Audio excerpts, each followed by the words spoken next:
안녕하세요. 순금초대 유재구입니다. 한강 작가님이 노벨 평화상을 수상했다는 방송을 3, 4일 전에 이렇게 저도 말씀을 드렸는데, 우리나라 참 이념의 휘발성이 너무 강해요. 지금 이 사회가. 대통령님이 국가세력 공산주의 공산 전체주의 막 이런 용어를 쓰니까 국민들이 이념에 이렇게 극단으로 막 치닫고, 어떠한 상황, 결과에 대해서 평가를 이념의 잣대로 이렇게 다 보시는 이 상황이 좀 안타깝습니다.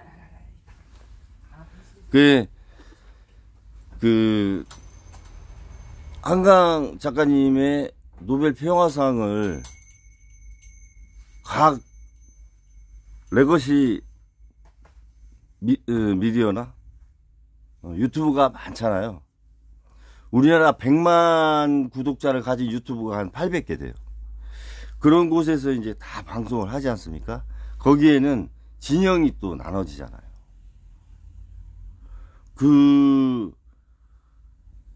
좌파, 우파. 이제 우파에 계신 분들이 한강 작가님이 노벨상을 수상한 거에 대해서 이제 PC 좌파주의로 이제 좀 보시는 시각도 있고, 하물며 어떤 얘기까지 하냐면, 댓글 보니까 노벨위원회는 공산당인가? 이런 댓글까지 있어요. 참 우리 사회가 이념에 너무 좀 갈등이 깊다, 골이. 이런 생각이 듭니다. 한 개인의 영광이고 국가의 좋은 일이죠. 문학계의 축제고. 그런데 이제 한쪽에서는 노벨상이 뭔데? 노벨상이 뭘 대표하는 거야? 그 노벨상을 탄 작가의 작품을 그게 줄 서서 사가지고 꼭 봐야 되나? 이런 시각도 또 있으셔요. 영화계 쪽에서는 아카데미? 그거는 그냥 LA하고 그쪽 동부에서 주는 상이지, 세계적인 권위가 있는 그런 오스카상 자체도 그렇게 이제 보시는 분들도 있어요. 그래서 저는 그분들이 이렇게 보는 거에 대해서 잘못이 있다, 그르다, 이렇게는 말하고 싶지는 않아요. 그분들 나름의 잣대를 갖고 보는 거니까. 그런데 이제 이 논평이나 어떠한 상황에 대해서 얘기할 때 비평은 할 수 있어요. 그러나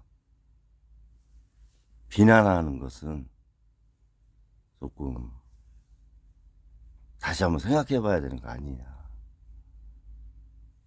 그런 생각을 댓글을 보면서 좀 가졌습니다. 시각은 다를 수 있어요, 당연히. 보수도 우파도 물론 이 이념은 보수, 리버럴, 사회주의. 사실 세 개로 갈려지는 거죠. 진영이 우파, 좌파인데. 그냥 우리나라는 보수와 진보로 이렇게 나누잖아요. 사회주의가 약간 보수 쪽으로 이렇게. 아니, 진보 쪽으로 이렇게 좀, 기운 상황이고. 보수에 계신 분들이 극단화가 많이 됐고, 진보 쪽에 계신 분들도 극단화가 이렇게 팬덤 위주로 또 많이 되다 보니까 이념의 양극화가 너무 심한 거예요. 저는 합리적인 보수가 됐으면 좋겠다. 진보는 진취적인 진보가 됐으면 좋겠다. 그러면서 서로의 생각과 사고를 주고받고 논쟁을 하면서 이념을 발전시켜 나가면 성숙된 사회로 갈 수 있다고 봅니다. 그런데 서로 비난하는, 그냥 반대를 위한 반대, 그런 것은 좀 올바르지 않다고 생각해요. 네가 찬성하면 나는 찬성할 수 없어. 반대해야지. 그런 입장은 이제는 벗어나야 되는 거 아니냐. 그것은 우리 그 역사에서의 어떤 성리학이 조금 그림자. 학문도 다 좋을 수 없잖아요. 성리학의 약간의 그림자. 나 아니면 안 돼. 그리고 자기 중심적. 상대를 인정하지 않는 그런 바탕에 좀 것도 있는 것 같아요. 그래서 이제 좀 안타깝죠. 좋은 일인데 그거를 이념에 노벨 문학상을 이념에 도마 위에 올려놓고 난도질을 한다? 우리가 그런 국민은 아니잖아요. 정서적으로. 어떻게 이렇게까지 왔을까요? 노벨상을 못 타서 그렇게 안 달하던 시절이 많았는데. PC 좌파주의가, PC가 뭐예요? 폴리티컬 컬렉션, 정치적 올바름. 물론 좌파는 유물론에 기반을 두죠. 근데 PC주의가 뭐 기본적으로 정신, 어떤 감정 이런 쪽으로 이제 무게를 두고 소수자의 권위, 표현을 존중을 하고 또 모욕적이거나 부적절한 말과 행동을 좀 자제하고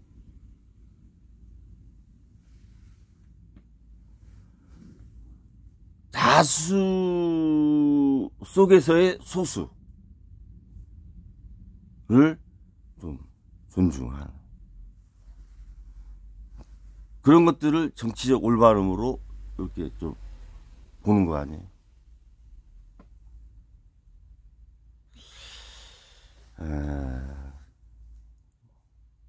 우측에 계신 분들이 PC 좌파주의라고 해서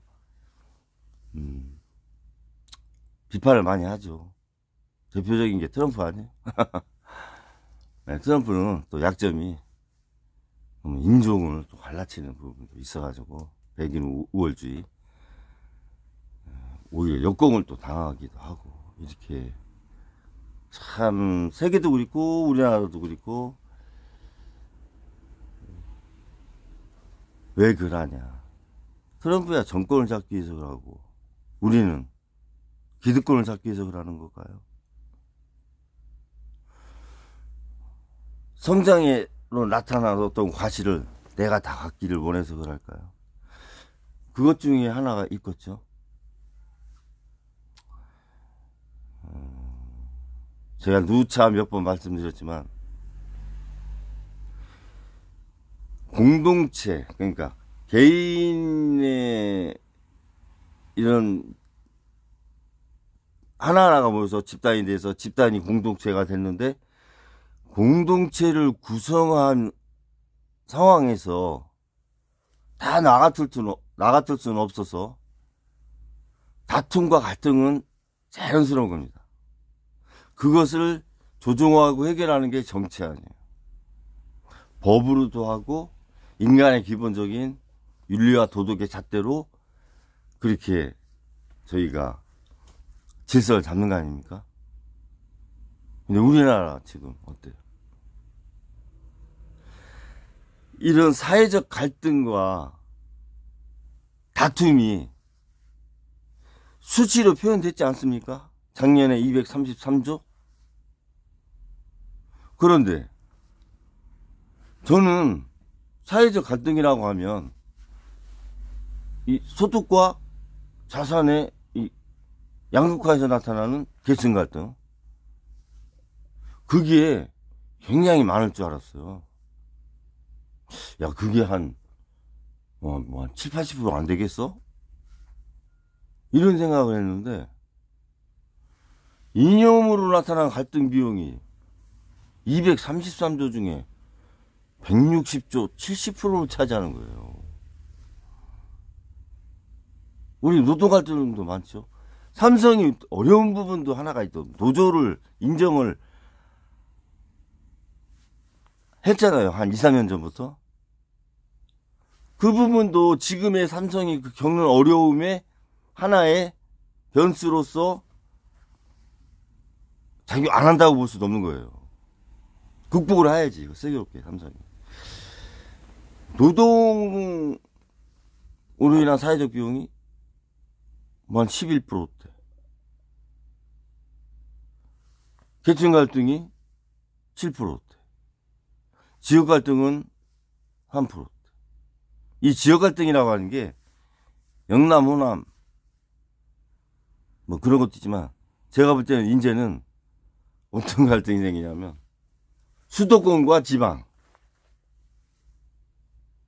수도권과 메가시티와 지방, 그런 차원에서의 갈등이 사회적 비용으로 굉장히 많이 나타날 수 있다. 속상하거든요. 지방 소멸이 되는 곳에 있는 국민은 여러 가지 혜택을 또 못 받고 예산 배분도 그리고 저희가 우리나라가 지금 이념 갈등으로 사회적 비용의 70%씩 나가야 될 상황이에요. 이 경제 상황이나 양극화 상황이나 사회적 상황이 묻지마 살인하고 여성 화장실에 들어가서 그냥 칼로 막 난도질 해가지고 20대 여성이 그냥 아무 이유 없이 이렇게 세상을 떠나는 나라. 질서 유지가 안 돼가지고 한 번에 159명의 5.5평의 작은 공간에서 옆에 있는 동료가 죽어가는 모습을 보면서 자기도 눈을 감아야 되는 이 비참한 현실에 있는 나라. 그런데 사회적 비용이 발생해야 되는데 무슨 뭐 좌파니 우파니 PC좌파니 정부 꼴통이니 이런 비용으로 왜 70%씩 쓰냐 이거예요. 230조씩이나 아니 60조씩이나 233조 중에 사회적 약자와 정말 인권, 그런 계층 갈등, 양극화를 해소하는 데 써야지. 그러면 누가 잘못하고 있느냐? 사회적 갈등과 조정을 누가 해요? 정치권이 하는 겁니다. 정치가 하는 거예요. 정치인들이 책임이 있다 이거예요, 나는. 그 책임을 갖고 있는 사람이 한 명도 없고 국회에서 이런 사회적 비용에 대해서 언급하는 사람이 없어. 왜? 부끄럽지. 그거 얘기하면 비난받는데, 국민들한테. 금배지 다 떼야 되니까.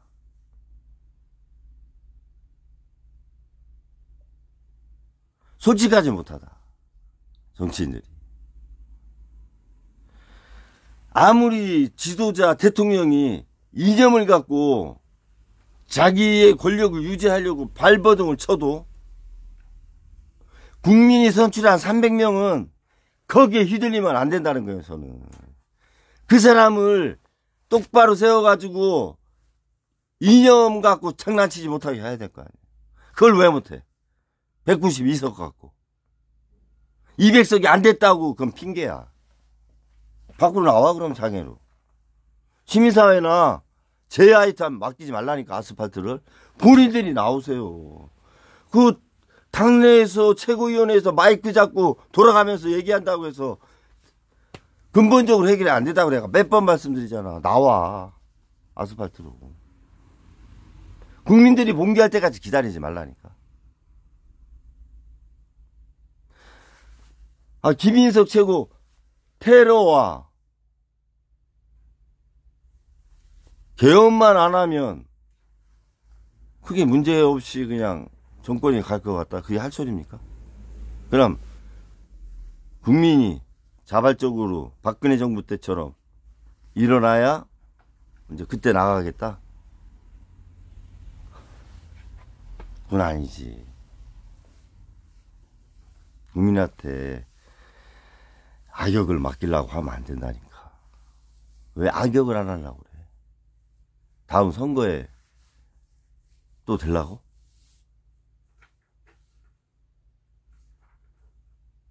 이념 갈등 비용이 20% 이하로 내려와야 돼. 이념 갈등이 없을 수는 없어. 왜? 정치 자체가 속성이 본질이잖아요. 근데 그게 20% 넘으면 안 된다는 거지. 사회적 비용에서. 쓸 곳이 너무너무 많잖아요. 왜 후쿠시마 원전 같은 핵폐기 오염 처리수 하는데 1년에 1조 2천억씩 쓰고 있어. 그 사회적 비용 아니야? 국방부에 그 군인들 교육자료에 독도는 분쟁 지역이라고 한 30억 들여가 3, 40억 들여가지고 교재 만드는 데다가 그걸 집어넣어가지고 다시 또 수정해서 만들어? 30조 날라가는 거 아니에요, 그럼? 그런 사회적 비용을 왜 발생시키냐고. 그게 다 이념 문제 아니에요, 지금. 그러니까 현 정부 자체가 이념의 갈등을 부추겨가지고 정권을 유지하려고 하잖아요. 그게 눈에 보이잖아. 그럼 못하게 해야 될 거 아니에요. 이번에 가덕도 신공항도 히링건설이 했다대? 그거 안 되죠? 그렇게 하면 안 되지? 히림이 어디야? 히림의 주인은 누군데? 그거 밝혀야 돼요. 21g은 어떤 곳이요? 다 밝혀야 된다니까? 왜, 뭐가 바꾸실 게 있으신가요? 네. 넘어도 한참 넘었어, 지금. 대통령과 대통령 일가와 이너서클들 한 국가를 국정을 운영하는데 헌법에서 주어진 것을 너무 많이 넘어서 이제는 돌아올 수 없는 곳까지 갔어요. 너무 멀리 가서 돌아올 수 없는 곳까지. 그럼 어떻게 해야 돼? 안 돌아오면 돼. 거기서 끝 나면 되는 거야. 돌아올 필요 없어.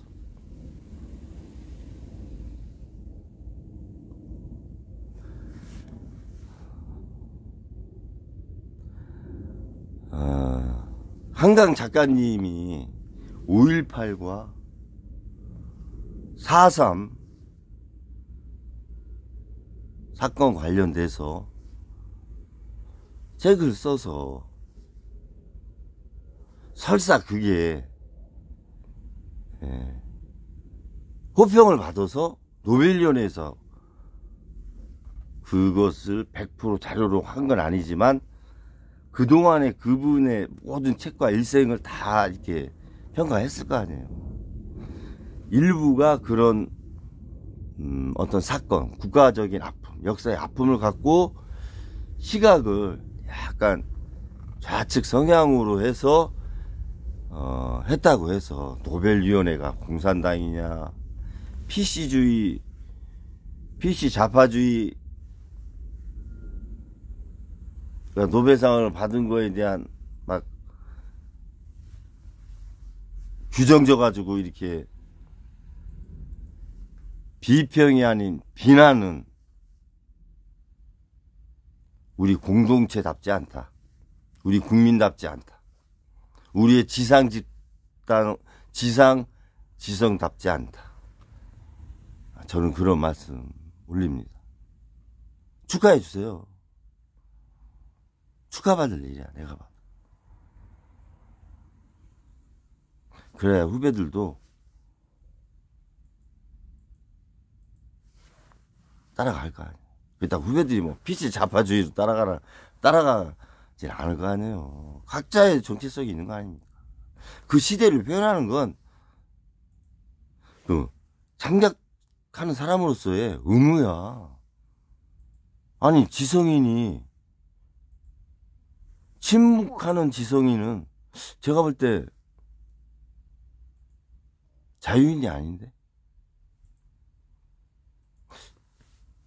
불의와 잘못된 것을 봤을 땐 행동하는 게 지성인의 의무라고 생각을 해요. 그런 쪽으로 봐주는 게 비평 아니냐, 이렇게 생각이 듭니다.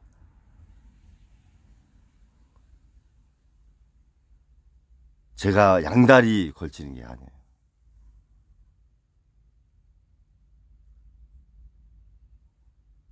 좀 안타까워서.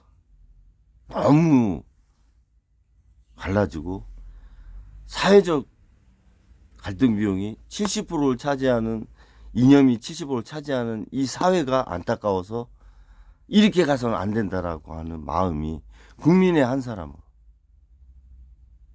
또 먼저 그 민주화 시대를 보고 참여하고 이렇게 왔던 60대 초반에 그 무지랭이 민초로